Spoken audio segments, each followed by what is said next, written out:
your daily dose of local affairs and social media commentary.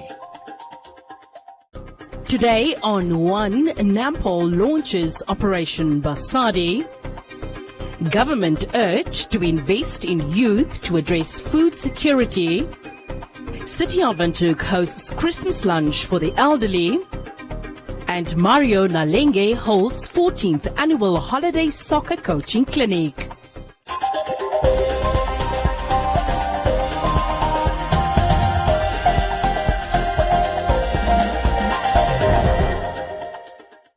At the launch of Operation Basadi, which was attended by mostly female members of the security cluster, Nampol's Commerce Regional Commander Joseph Shikongo, who could not delve into the operational details, briefed attendees of the operation on the functions of the police in fighting SGBV, which he says has increased in the last 3 years.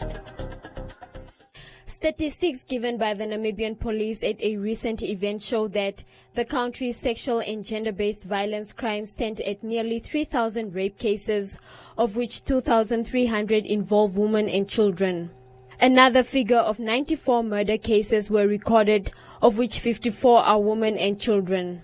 It is against this background that the Namibian police force has now launched Operation Basadi, an operation spearheaded by women in an effort to curb the current SGBV crisis.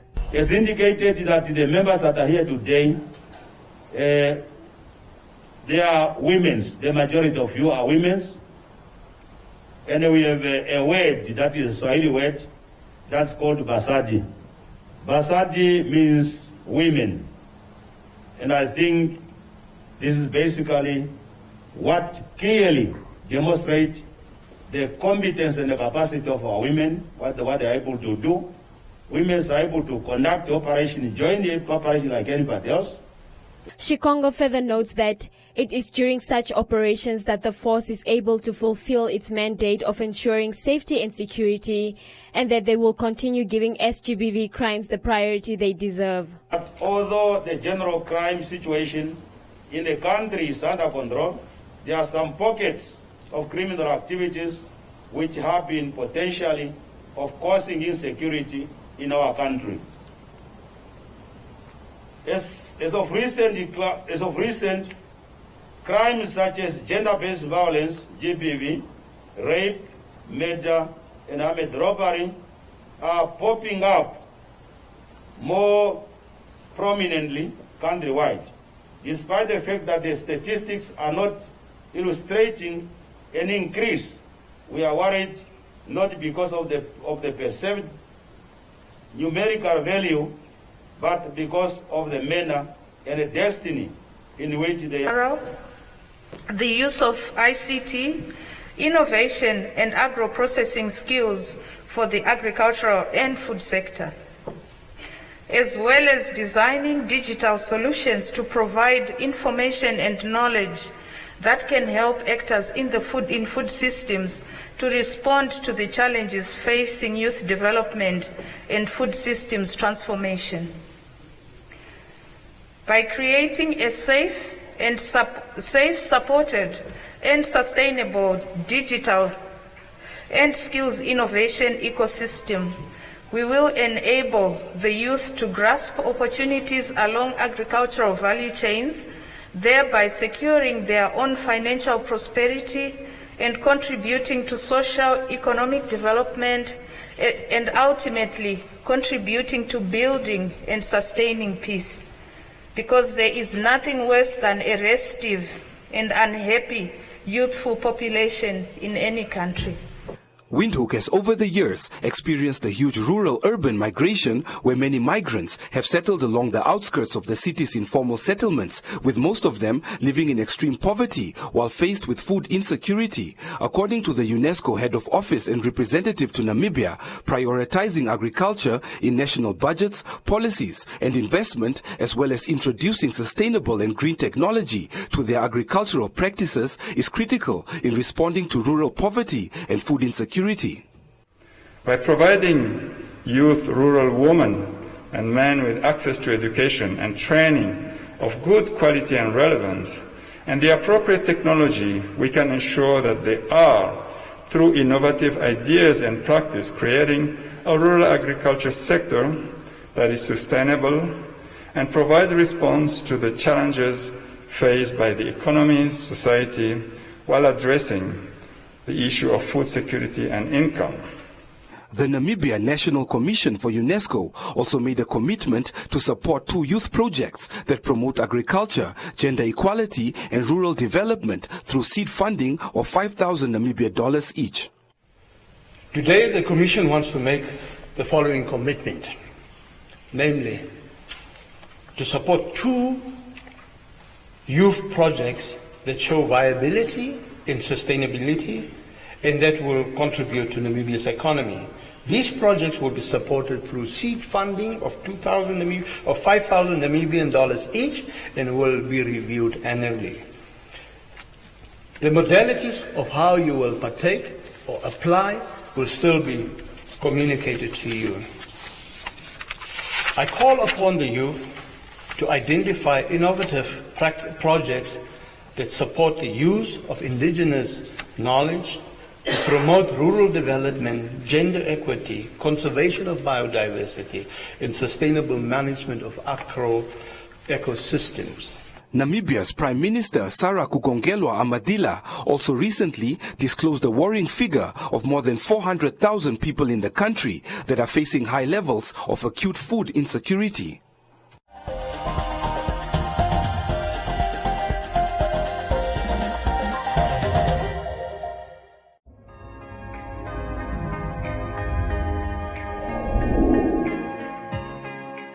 Today, I'm joined by a panel of men. As per usual, we men get to talk about what we men really talk about. The program aims to make sure that what is left in the dark definitely comes to light. I did see my father physically abusing my mother. So I didn't grow up with that I should beat a woman, because I hated what my dad did to my mom. You know, whether this older woman does it with you, whether she, violates you, it's sort of seen that boosts your ego as a man. Was that as a young man, I think at 17, 18, I started dating and realized that it's a very fascinating thing to have sex and so forth. So we had lots of what we call friends with benefits.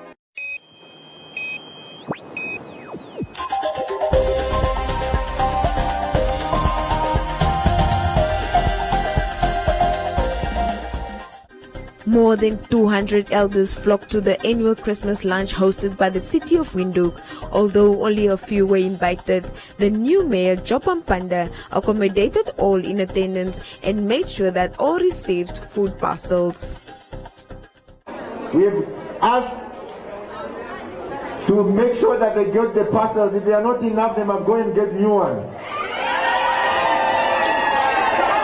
So everyone else that is here, every elder that is here would have to have gotten a parcel. We will also make sure that if for some other reason, we have also asked them to write your names down. Upon arrival at the Christmas appreciation lunch for the elderly, the mayor of the city of Windhoek said that he appreciates the elders for coming, although this may cause a risk to their health. In order to prevent so many elders flocking to the city center in the near future, he promised to take the event to them in their own constituencies. This is going to be the last time when the elders have to come from their houses and constituencies to come to town. So in November or December next year, councillors are going to come to your constituency. If you are from Tobias Aineko, we are going to come to Tobias Aineko. So the elders don't have to come to town. If you are from Kamasdal, Onsal Dahan, we are not going to allow an embarrassing situation where we are going to have food that is given to the few. Everyone who has come here, who have taken time to come here, must go home smiling. The mayor further recognized Professor Mburumba Kerina, aged 88, the man who is behind the naming of the country from Southwest Africa to Namibia.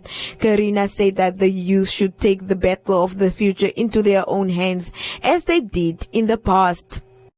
And I want to say to you, into the youth of our country. Define your future. We define our future in the past, freedom and independence in our lifetime. You must now move into the future that is going to be totally different from our future. And you have to define it. We will help you, we will hold hands with you, so that you can move into that future courageously and strongly. People are now reaching the moon. Yesterday we couldn't even talk about the moon because it was sacrilegious to talk about the moon. It was very far from us. It was the work of God. But God gave us also intelligence to think and to do things in the concrete and legal ways. And I want to say to you today that the young people of Namibia, backward never, forward ever. The elders further wished Ampanda a lot of strength as he started his mayoral journey and urged him to lead with dignity and all fairness.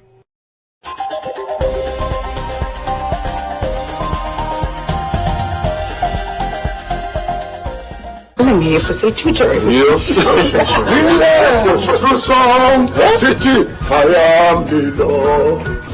Maar is dat ek vrede maak met Patricia? Wat? Toch is land uit. Ek gaan eers probeer om 'n verskoning uit te dink. Amramfala, grote manigi, show down in Opi Coffee tomorrow. Shop right. Shop right. Shop smart. Shop right.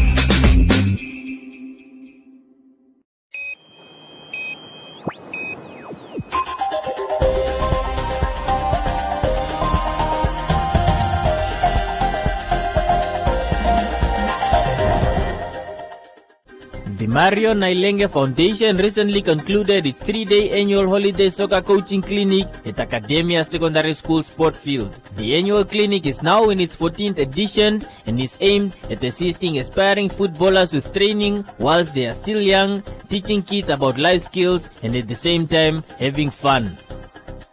My experience here is it's a good place. It's where you learn skills. If you're struggling with something, you can just come to any clinic. Coach Mario, if you're tired, you can go rest somewhere, like for about 2 minutes, then you can come back. He won't stress on you. You can make mistakes. You learn through your mistakes. And this place is actually kind of nature-ish. It's very beautiful. I'm learning how to connect with each other, we meet other people from other places. We play together, we become friends, and yeah, we help each other. I want to be a striker, a good one, like playing for Barcelona, and I can only achieve that through hard work. So far it has been very fun. It's where you can train your skills. It's very fun to play with. Coach will leave you to give you a chance to drink some water and rest. And it's very fun to play, and from this clinic we're learning how to play with each other, how to understand each other, how to talk with other people, don't be shy of other people. To further going to like the big matches, going like under 18 and going further and further to play with a big cup award and winning. So I really think it's a very fun sport. Assisting Mario Nailenge at the clinic for the 14th edition, Prince Kalumbu, a parent and volunteer coach, described the experience with the kids as breathtaking, stating that with such an initiative, kids learn to become better people in life apart from football. You know, these young ones, they close so early. Sometimes, I mean, we cannot really compare it to this year because of the whole corona situation. But it closes so early. And, you know, kids get bored, they watch TV, they try to play football in the house, they break the windows. But, you know, a platform like this is for them. It can take 3, 4, 5 days before they go into the deep vacations and stuff, you know. It brings them also stamina. Yeah, takes away boredom, and at the end of the day they learn also skills and take it up there. No, it's overwhelming. Well, the only problem is that we didn't communicate this earlier. But had we done that, it would have gave us a lot of kids, and some kids already went on holidays, you know. But it's actually a great initiative for us. Kalumbo further added that the clinic also helps assist the kids to keep them fit during holidays. You know, our kids, they love soccer. We have other kids who love rugby as well, but I think soccer is more in demand with our little ones. And you get the academies that are divided into groups, and you don't actually know where to take them. But this one is closer to us, and we brought them here. We want to grow them and become real footballers. And this is where football starts, from the grassroots. Parents can really, you know, if they have kids that are not doing anything at home, they can, always drop the kids by us, and we'll try to teach them 1 or 2 skills, and from there they can always have a hobby, and maybe, who knows, they can be superstars, from there. The annual holiday soccer coaching clinic started on the 7th of December 2020 and ended on the 9th of December 2020.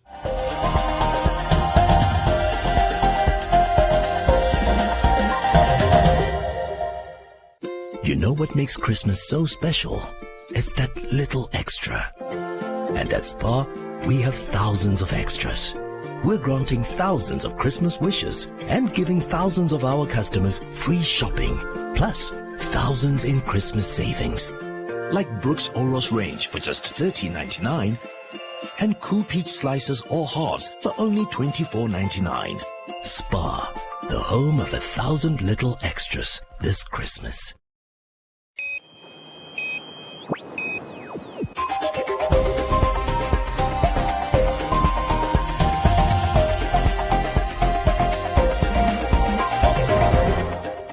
In other leading stories, in October 2020, Namibia's exports stood at 7.6 billion Namibia dollars and imports at 11.6 billion Namibia dollars.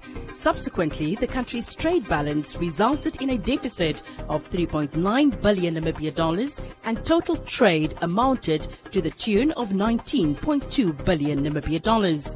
In its Namibia Trade Statistics Bulletin for October 2020, the Namibia Statistics Agency, NSA, noted that recent figures show that exports weakened month on month, dropping by 14.3% from its revised level of 8.9 billion Namibia dollars in September 2020, but remained constant when compared to its level of 7.6 billion Namibia dollars recorded in October 2019. Imports, on the other hand, improved, rising by 11% and 11.6% when compared to its level of September 2020 and October 2019, respectively.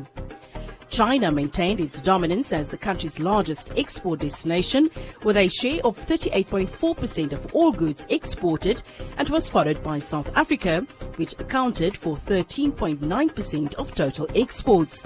Furthermore, Botswana, Spain and Zambia formed part of Namibia's top 5 export markets. The demand side saw South Africa maintaining its first spot as the country's largest source of imports, accounting for 34.3% of total imports into Namibia. Zambia was also firm on its usual second position with 17.5% of the market share. DRC, Puerto Rico and Bulgaria also formed part of Namibia's top 5 sources of imports.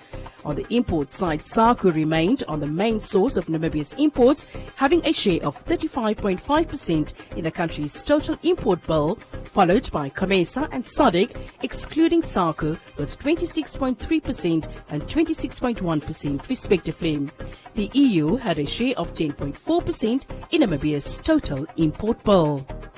And the German embassy supports about 100 families in need from the Rehoboth area who currently suffer from the impact of the COVID-19 pandemic. By partnering up with the Evangelical Mission Church in Rehoboth, the families' severe food insecurity will be mitigated by distributing food packages amongst the most vulnerable. The church reached out to the German embassy, requesting assistance in helping the most affected people in its community. A total of 95,340 Namibia dollars from the embassy's micro-project fund was made available as an immediate measure to purchase food packages and hygiene products such as hand sanitizers and reusable face masks. To further support the community in these challenging economic times, Evangelical Mission Church procured all goods locally. The reusable face masks were produced by seamstresses from Rehoboth, and the hand sanitizers are also made in Namibia. This may help securing jobs and putting food on the table of some more families. Welcome to Comments Corner, your daily dose of local comments from the hottest social media pages. The Universal Church's Unisocial this year collaborated with various stakeholders such as Liberty Namibia, Alliance Media, Shoprite, Checkers and Standard Bank Namibia amongst others in reaching out to the learners at Ogeika's Primary School in Karutura by hosting an end-of-year function for them as part of their feeding schemes. Elizabeth said this beautiful work means a lot to many. Hugo said they were called to make a difference in the lives of people.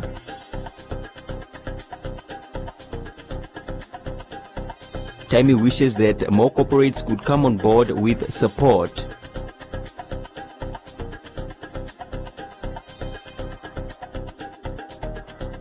Imelda said, "Well done to Unisocial." Jacopina said, "Such work is awesome." While Otto said the initiative helps many people.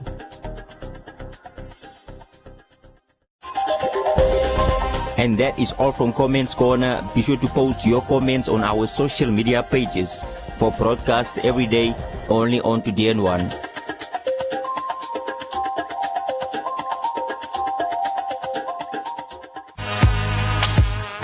I'm feeling so bad because of I have been arrested. We are trying to sell to provide our kids with food, but the police they come to arrest us. I was literally apprehended in Independence Avenue. I mean, there was no prior communications with the police or with Bonn or Benga Namibia.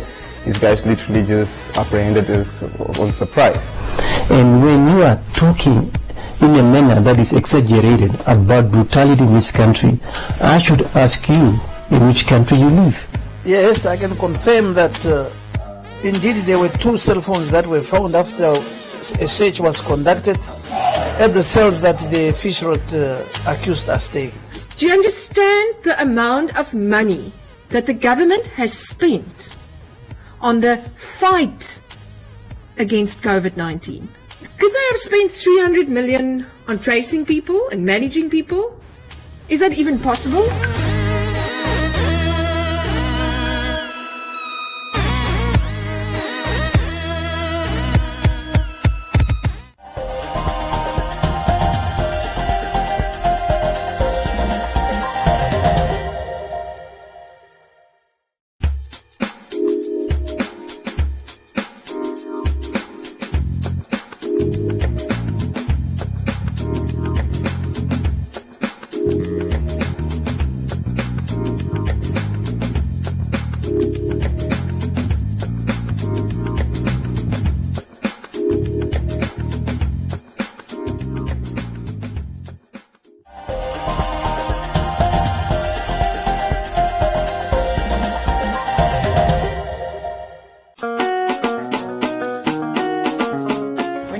Things that degrade women, for me, number one, I am not there, because that is basically what I don't believe in. I don't stand for things that degrade women. What do you think we can add? What can we put in the basket? First of all, let's put Blossom back in the basket. Look at the person like, man, let's do a song. Let's do something. Just let's like collaborate. Let's collaborate. The Africans were claiming us. Yes, exactly. To the rest of the world, they belong to us. Namibia, bye-bye, Namibia. I'll help you carry on.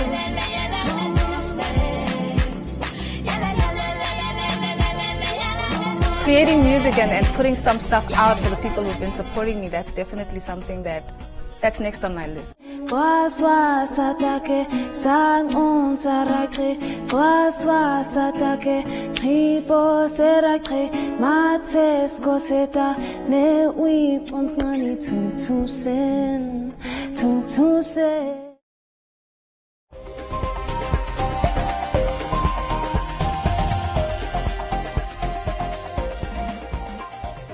A look at the weather forecast. First, an advisory from the Windhoek Met Office.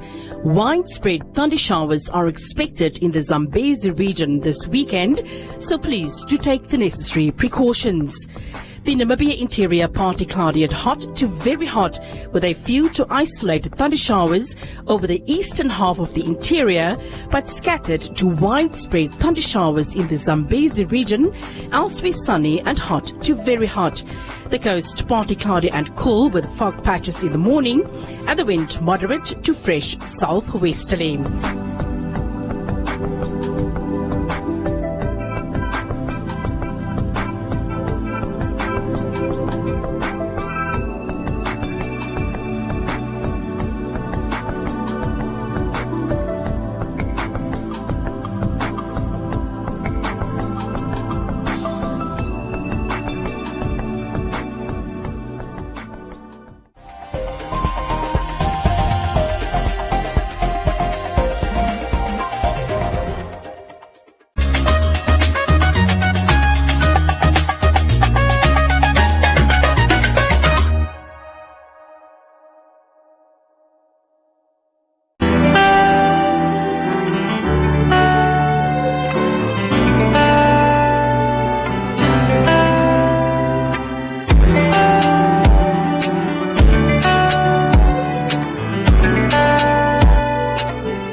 Stop coronavirus. Let's follow the rules. We will survive. We will survive. Let not give up. Let all stand up.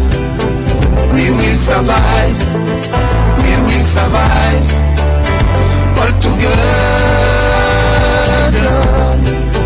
We will survive. We will survive. Let not give up. Let all stand up. We will survive. We will survive. All together.